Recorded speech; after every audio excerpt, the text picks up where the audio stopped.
খাটু শ্যাম মন্দির, দুর্গাপুর। এই খাটু শ্যাম নামটা কোথা থেকে এলো চলুন একটু ইতিহাস খুঁজে দেখি। বেসিক্যালি খাটু কথাটা এসছে একটা জায়গার নাম, একটা ছোট্ট পাহাড় রাজস্থানের সিরকা জেলায় অবস্থিত। শ্যাম, শ্যাম হচ্ছে কৃষ্ণের অপর নাম। তাহলে খাটুতে অবস্থিত কৃষ্ণ, খাটু শ্যাম। এবং যারা মহাভারত পড়েছেন, আমরা সবাই পড়েছি, মহাভারতে দ্বিতীয় পাণ্ডব ভীমের নাতি বার্বারিক, ইনি ছিলেন একজন বিশাল যোদ্ধা এবং শিবের উপাসক। শিবের বরে ইনার কাছে যা অস্ত্র ছিল, ইনি ছিলেন অপরাজেয়। এবং যখন কুরুক্ষেত্রের যুদ্ধ শুরু হয়, কুরুক্ষেত্র যুদ্ধের আগে ইনি কৌরব পক্ষ অবলম্বন করেছিলেন, কারণ বার্বারিকের মা ওনাকে আদেশ দিয়েছিলেন যে তুমি সবসময় দুর্বলের পক্ষ নেবে, দুর্বলের সাইডে থাকবে। সেই জন্যে উনি কৌরবদের পক্ষ নিয়েছিলেন। শ্রীকৃষ্ণ দেখলেন যে বার্বারিক যেহেতু কৌরব পক্ষে আছে, পাণ্ডবদের জয় কোনো মতেই সম্ভব নয়। তিনি একটা কৌশল করলেন, ছদ্মবেশে বার্বারিককে গিয়ে বললেন যে আমাকে কিছু দান দাও, তুমি শুনেছি বিরাট যোদ্ধা। বললেন হ্যাঁ, আমি সব রকম যুদ্ধ জয় করতে পারি। তো ঠিক আছে, পরীক্ষা দাও। বলে বলুন কি পরীক্ষা? বলে একটা পেপল গাছ, মানে অশ্বত্থ গাছ, একটা তীর মেরে এর সব কটা পাতার মধ্যে তোমাকে ফুটো করতে হবে। বলে যথা আজ্ঞা। কৃষ্ণ ছল করে একটা পাতাকে তার পায়ের নিচে চেপে রাখলেন। যখন উনি তীর ছুড়লেন, গাছের সব কটা পাতা ফুটো হয়ে গেল এবং কৃষ্ণের পা ফুটো করে সেই পাতাটাকেও ফুটো করে দিল। কৃষ্ণ স্বীকার করলেন, করে বললেন ঠিক আছে, তুমি আমাকে একটা দান দাও, আমি একটা দান চাইছি। বললো কি? ও তোমার মস্তক, তোমার শিরচ্ছেদ। বার্বারিক বীর বললেন হ্যাঁ ঠিক আছে দেবো, কিন্তু আমার একটা ইচ্ছা ছিল। বললো কি? না, আমি এই কুরুক্ষেত্রের যুদ্ধ শেষ পর্যন্ত দেখতে চাই। কৃষ্ণ বললেন তাই হবে। উনি নিজের শিরচ্ছেদ করলেন, সেই মস্তকটা, কাটা মুন্ডুটা গিয়ে পড়ল এই খাটু পাহাড়ের ওপরে। ওইখান থেকে উনি টোটাল কুরুক্ষেত্রের যুদ্ধটা দেখেছিলেন। এবং কৃষ্ণ ওনাকে আর একটা বর দিয়েছিলেন যে কলিযুগে তুমি আমার নামে, আমার ক্ষমতায় পুজো পাবে এবং যারা দুর্বল, যারা তোমার শরণার্থী হবে, তাদেরকে তুমি রক্ষা করবে। এই হচ্ছে খাটু শ্যামের মোটামুটি ইতিহাস। মূল দরজা দিয়ে ঢোকার পরেই একটা সুন্দর সাজানো বাগান, টোটাল মন্দিরটাকে ঘিরে। সুন্দর পরিবেশ, পরিষ্কার পরিচ্ছন্ন, ঝকঝকে তকতকে। ঢুকতেই বাঁ দিকে টয়লেট রো, এনকোয়ারি অফিস, পানীয় জল, জুতো রাখার জায়গা, সামনেই সোকল্ড গেস্ট হাউস বা কনফারেন্স হল, যেখানে কথা আসর বসে। এসবগুলো ছাড়িয়ে আমরা ধীরে ধীরে মন্দিরের দিকে এগিয়ে যাব। এই মন্দিরটা খুব একটা বেশি দিন হয়নি, 2008 সালে হয়েছে, যার জন্যে এদের কনস্ট্রাকশন টোটাল কমপ্লিটেড নয়। সাইডে যে গেস্ট হাউস যেটা পরিচয় করালাম, তার উপরে রড বেরিয়ে আছে, মানে ফার্দার নতুন কনস্ট্রাকশন আরও হবে, যেটা ইনাদের অফিস থেকে আমি খোঁজ খবর নিয়ে জানতে পারলাম। আর একটা বৈশিষ্ট্য এখানে আমার খুব ভালো লাগলো, খুবই ভালো লাগলো। আমি খাটু শ্যাম মন্দির রানীগঞ্জ দেখেছি বা অন্যান্য মন্দির দেখেছি, যেখানে সবসময় ব্যাকগ্রাউন্ডে ক্যাসেটে, মানে যান্ত্রিকভাবে গান বা মিউজিক চলে, কিন্তু এখানে ব্যাকগ্রাউন্ডে যে ভজনের আওয়াজ আপনারা পাচ্ছেন, এটা কিন্তু কোনো যান্ত্রিকভাবে নয়। আশ্রমের যারা সেবিকা, তারা কন্টিনিউয়াস এই ভজন গেয়ে চলেছেন, যেটা আমাকে খুবই ইমপ্রেস করেছে। এই মন্দিরটা কোথায়? দুর্গাপুরে সাগরভাঙা অঞ্চলে। ডান দিকে তাকিয়ে দেখুন, একটা রাস্তা, মেন রোড, যেটা মুচিপাড়া থেকে রেল ব্রিজ পেরিয়ে দুর্গাপুর স্টেশন ছাড়িয়ে বাঁকুড়ার দিকে গেছে। ডান দিকে গেলে দুর্গাপুর স্টেশন বাঁকুড়া, বাঁ দিকে মুচিপাড়া। এনাদের যে অফিস, সে অফিসে যিনি কর্তব্যরত অবস্থায় ছিলেন তার সঙ্গে কথা বলে কিছু ইনফরমেশনস কালেকশন করে নিয়ে এবং মন্দিরের ভেতরে ভিডিও করার পারমিশন নিয়ে আমরা ধীরে ধীরে মন্দিরের দিকে চলুন যাই।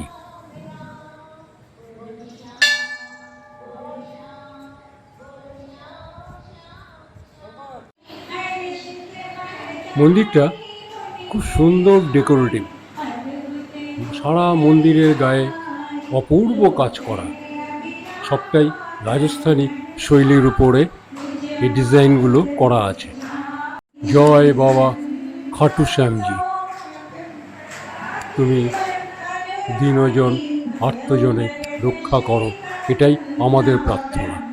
শ্যাম মন্দিরের আর একটা বৈশিষ্ট্য, আপনি বাবা শ্যামকে প্রদক্ষিণ করার জায়গায় এরা রাখে। আমি আরও মন্দিরে দেখেছি, সেখানেও একই ব্যবস্থা আছে।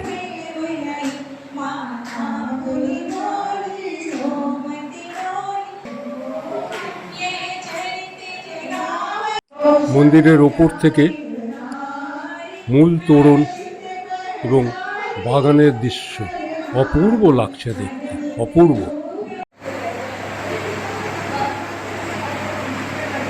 সব শ্যাম মন্দিরেই বাবা খাটু শ্যাম ছাড়াও মহাদেব, বজরংবলী, মা জগদম্বা, শ্রীকৃষ্ণ, রাম সীতা, প্রত্যেকেরই আলাদা আলাদা মূর্তি আছে এবং আলাদা আলাদাভাবে পুজো হয়।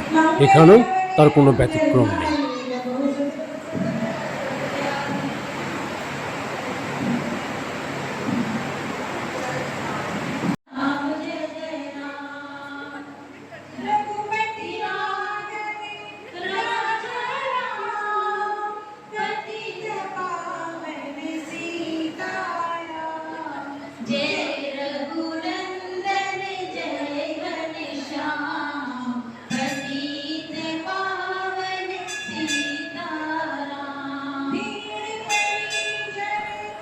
এই মন্দিরের যিনি পূজারী, তিনি অপেক্ষা করছেন, ভক্তরা আসছেন, তাদের নামে নামে পুজো দিয়ে আশীর্বাদ এবং প্রসাদ হাতে দিচ্ছেন।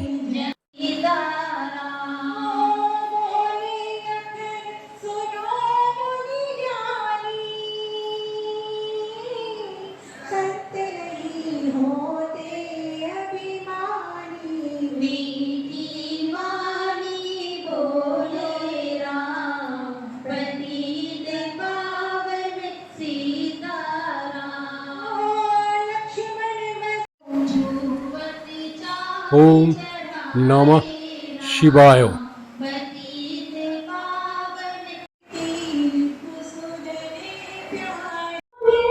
ये मंदिर को 8वां साल हो रहा हम लोग का, लेकिन कीर्तन करते हुए 31 साल हो गया। इस मंदिर में आके जो भी मनोकामना मांगते उसके मनोकामना पूर्ण होती है। हम लोग का दुर्गापुर का भव्य मंदिर है, श्याम बाबा का मंदिर। खाटू श्याम जी हलवती का पुत्र है। ये महाभारत युद्ध हुआ था, उस टाइम में उसको कृष्ण भगवान ने शीश का दान मांगा था। और एक शीश का दान देने में कृष्ण जी ने बोला था कि हम कैसे माने कि तुमने इतनी शक्ति है कि तुम युद्ध को पलट देगा। तो उसने अपने एक पान चला के, कृष्ण भगवान ने बोला था कि आपको एक पान बना के पीपल का वृक्ष है, इसको पूरा छेद देगा तब जानेंगे। उन्होंने अपने एक पान से मार के पूरा पीपल का वृक्ष को छेद दिया था। एक पत्ता कृष्ण जी के पाँव के नीचे दबा हुआ था। तो उन्होंने बोला कि आप पाँव को हटा लीजिए, उसका पाँव के भी छिद्र कर दिया। अभी भी वो पत्ता, पीपल का पत्ता पूरा छेदा गया हुआ है अभी भी। कृष्ण भगवान ने को अपने इच्छा मांगा था कि हम युद्ध को देखेंगे 16 दिन की तक। तो कृष्ण भगवान ने उसको पीपल पहाड़ के ऊपर में उसका शीश को रख दिया था। वहाँ से पूरा युद्ध को देखा था वो, महाभारत का युद्ध को। लास्ट युद्ध खत्म होने के बाद में सबको अपने अपने बगान करने लग गया कि हमने जिताया। तो उन्होंने बोला, भगवान ने बोला कि सामने में शीश रखा हुआ है बाबा का, वहाँ जाकर उनसे पूछा जाए। वहाँ से जाकर पूछा, बोलता कोई नहीं मारा है इसको, खाली मेरे नज़र में एक तो कृष्ण भगवान का चक्र था, वही पूरा क्षेत्र करते हुए चक्र सबको संहार करते हुए चक्र आपस में मेरे पास कृष्ण भगवान पास आ गया। कृष्ण भगवान ने बोले थे कल युग में मेरा नाम से आप पूजा जाएंगे और आपके दरबार में जो भी आएगा हरा भरा उसको आप उसको मनोकामना पूरी करेंगे। इसलिए इसको कल युग के अवतारी बोला जाता है। और इसमें भगवान के मंदिर में जो भी आता है उसको मनोकामना पूर्ण होते हैं। खाटू मंदिर के ऊपर में जो धनुष लगाया, ये किसका धनुष है? धनुष श्याम बाबा का धनुष है। अच्छा। इसकी माँ ने अलवदी ने अलवदी ने इसको दिन बांध दिया था, बोला था जब तुम युद्ध में जाएगा कोई भी तुमको हरा नहीं सकेगा, तुम 3 बांध से पूरा युद्ध को पलट देगा। इसको हरा का साथी इसलिए बोला जाता है, इसको वरदान मिला हुआ था कि तुम चीज जो भी हार जाएगा उससे के तब युद्ध करेंगे वो जीतेगा, इसलिए इसको हरा का साथी बोला जाता है। মূল যে মন্দির, সিঁড়ি দিয়ে আপনাকে উপরে উঠতে হয়, সিঁড়ির দুপাশে দুজন গজরাজ আপনাকে অভ্যর্থনা জানাচ্ছে, স্বাগত জানাচ্ছে।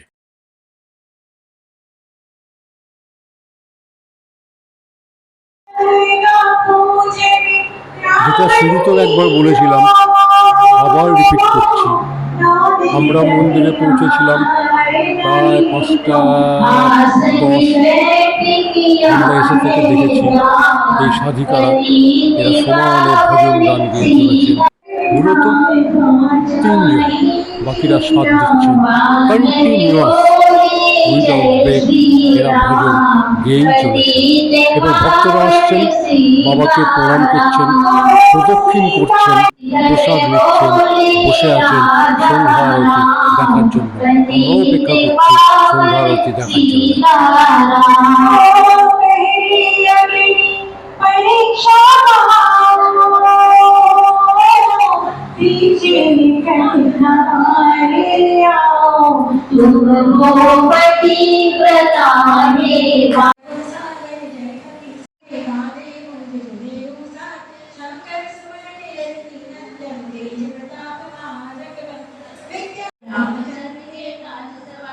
সন্ধ্যা হয়ে গেছে।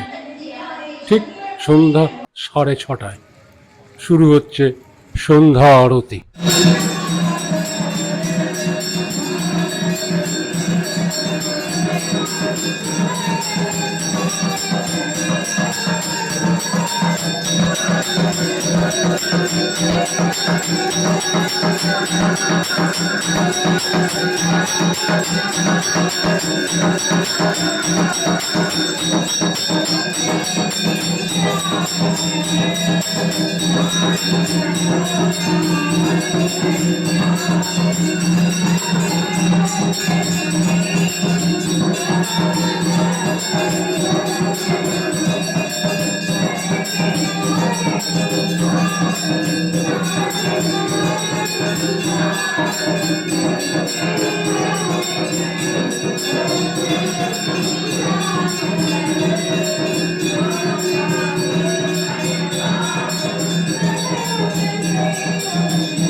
हाथ जोड़ विनती करूं सुनियो चित लगाए दास आ गया शरण में रखियो उसकी शाम शाम तो मैं रखूं शाम में जीवन प्राण शाम भक्त जग में बड़े उनको करूं प्रणाम खाटू